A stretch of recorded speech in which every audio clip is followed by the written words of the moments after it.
சிறுகடிக்க ஆசை சரியில்ல. அடுத்த வர எபிசோடில் ரோகிணியோட அம்மா முத்துவும் மீனாவையும் உள்ளே கூப்பிட்றாங்க. பரவாயில்ல, இங்கே இருக்கோம், நீங்கள் போய் கிறிஷை மட்டும் வர சொல்லுங்க அப்படின்ற மாதிரி சொல்லிடுறாங்க. அவள் எழுறதுக்கு கூட ரொம்ப கஷ்டப்படுறாம்மா. தயவு செஞ்சு வீட்டுக்கு வாங்கம்மா. இல்லைங்க, உங்கள் பொண்ணை பார்த்தா எங்களுக்கு ரொம்ப பயமாக இருக்குது. இப்போ கோர்ட்டில் வேறு கேஸ் போயிட்டுருக்கு. அதனால் இந்த மாதிரி சமயத்தில் வீட்டுக்கெல்லாம் வந்தாங்கன்னா அது வேறு மாதிரி ஒரு பிரச்சனையாக மாறிடும். அதனால தாங்க சொல்லிக்கிட்டு இருக்கேன். நாங்கள் வீட்டுக்குள்ளெல்லாம் வரல.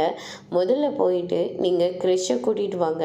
நாங்கள் வந்திருக்கோன்னு சொன்னாவே கண்டிப்பாக கிறிஷை எந்திரிச்சு வந்துடுவான் அப்படின்ற மாதிரி சொல்லிடுறாங்க. அதுக்கு அடுத்ததாக என் பொண்ணு ரோகிணி அவ்வளோ மோசமானவளாக இல்லை அப்படின்ற மாதிரி சொல்லிக்கிட்டு இருக்காங்க. இங்கே பாருங்கள், அதெல்லாம் நான் கேட்குறதுக்காக நான் இங்கே வரல. கிறிஷை பார்க்கறதுக்காக தான் நாங்கள் இங்கே வந்திருக்கோம். அதனால் நீங்கள் போய் கிறிஷை மட்டும் வர சொல்லுங்கள், மற்றதெல்லாம் நாங்கள் பார்த்துக்குறோம் அப்படின்ற மாதிரி சொல்லிடுறாங்க. இதை கேட்ட உடனே நம்ம ரோகிணியோட அம்மாவும் உங்களோட பயம் என்னன்னு எனக்கும் புரியுது, சரி நான் போய் கிறிஷை கூட்டிகிட்டு வந்துடுறேன் அப்படின்னு சொல்லிட்டு அங்கேருந்து கிளம்புறாங்க. அதுக்கு அடுத்ததான் பார்த்திங்கன்னா உண்மையாகவே கிறிஷுக்கு உடம்பு சரியில்லை தாங்க நினைக்கிறேன். இந்த அம்மாவை பார்த்தீங்களா ரொம்பவே பதட்டமாக இருக்காங்க. இவங்களும் எவ்வளோ விஷயத்த நம்மக்கிட்ட இருந்து மறைச்சிருக்காங்க. அவ்வளோ உதவி பண்ணியிருக்கோம். ஆனால் ஒரு வார்த்தையாவது இவங்க நம்மக்கிட்ட சொல்லியிருப்பாங்களா?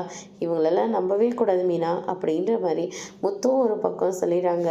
அதோடு இன்னைக்கான பிரம முடிச்சிருக்காங்க.